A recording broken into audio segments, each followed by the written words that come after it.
Listen to this. Have you ever seen your team go up against a player so terrifying that they seemed unstoppable? Surely, Argentinian fans have. On December 18th, 2022, the lives of Argentinian football fans changed forever.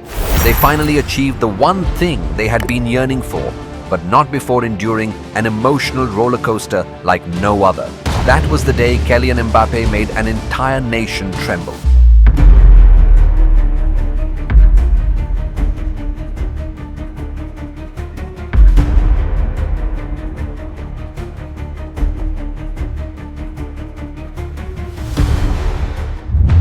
The 2022 World Cup final was monumental for several reasons. For Lionel Messi and Argentina, it was viewed as the last dance. Messi, at 35, knew this was his best and possibly final chance to claim the one trophy missing from his illustrious career.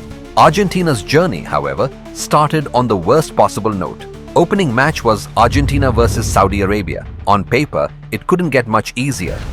It was the type of game where you could bet your house on Argentina winning. In fact, the nightmarish set of the World Cup betting houses claimed it was 5 times more likely for Argentina to win the entire World Cup than for Saudi Arabia to win just that one match. So when 9 minutes in, Messi scored through a penalty, most would have said it was better for Saudi Arabia to just bow down and give it all up. But they didn't. Instead, they held on for 40 more minutes and then pulled off the equalizer. Just getting that one goal would already have been enough material for an entire chapter in the history of Saudi Arabian football. And 5 minutes later, Aldosari danced in between a bunch of defenders, pulled the ball back and smacked it into the top corner without even looking, making it one of the best goals of the tournament.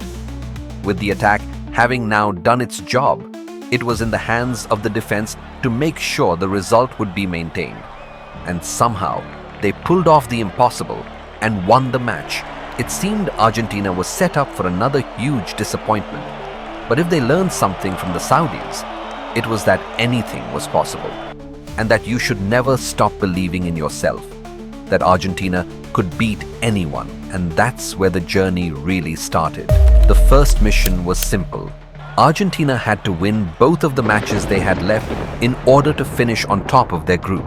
A shocking defeat to underdog Saudi Arabia, but they turned things around, winning their remaining group stage matches and topping their group. The knockout rounds were no cakewalk. Argentina fought past Australia in the round of 16 and survived a brutal quarterfinal against the Netherlands, which is one of the most dramatic quarterfinals in the World Cup. A game that was arguably one of the most intense in World Cup history. Pulsating, fiery, ferocious, a game of 17 yellow cards and 1 red. Penalties, the tension almost unbearable, eventually decided by penalties. It's one of the most dramatic nights so far in this most dramatic of World Cups. They then cruised past Croatia in the semis to reach their first World Cup final since 2014. Beyond Messi's last hurrah, there was immense pressure on Argentina. They hadn't won the World Cup in 36 years and had developed a painful habit of losing finals, having fallen short in 4 consecutive major tournament finals before finally breaking the curse with their 2021 Copa America triumph. That victory, followed by the Finalissima win, gave them hope, but then they found out they would be facing France. France wasn't just the reigning world champion. They had also humiliated Argentina in the 2018 round of 16. Back then, a teenage Mbappé ran riot, scoring twice and winning a penalty. 4 years later, Argentina had to face him again, now a more experienced and even deadlier version of himself.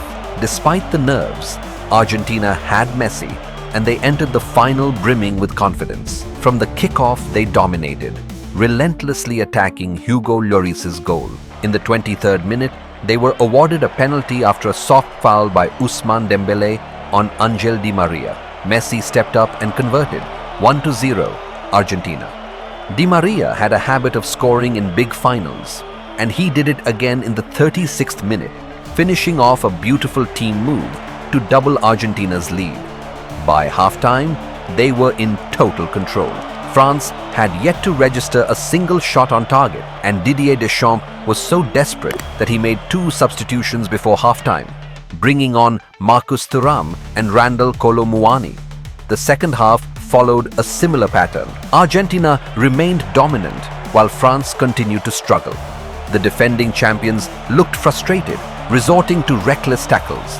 Adrien Rabiot received a yellow card early in the half, but still, nothing changed. Argentinian fans could practically taste victory. In the 64th minute, coach Lionel Scaloni substituted Di Maria for Marcos Acuna, opting for a defensive approach to protect the lead. But then, everything unraveled. In the 79th minute, Mbappé played a ball to Kolo Muani, who got past Nicolas Otamendi before being brought down in the box. Penalty. Up stepped Mbappé. Despite Emiliano Martinez's best efforts, the French forward's powerful strike found the net. 2-1. Game on. Just 1 minute later, France struck again. Coman dispossessed Messi in midfield, launched an attack, and after a slick 1-2 with Thuram, Mbappé produced a stunning volley past Martinez. In a blink, it was 2-2. The entire stadium was in shock. Peter Drury called Mbappé an awesome force of nature, and rightfully so. Argentina, who had controlled the game for 80 minutes, suddenly found themselves haunted by past failures. Memories of their 2014 final loss and their 2018 collapse against France flooded back. Every time Mbappé touched the ball, the entire country held its breath. France nearly won it in regulation time when Thuram went down in the box, but the referee penalized him for diving. Meanwhile, Messi had a last gasp effort from distance saved by Lloris, sending the game to extra time. Argentina regained control in extra time, creating multiple chances, but Lautaro Martinez wasted 2 golden opportunities.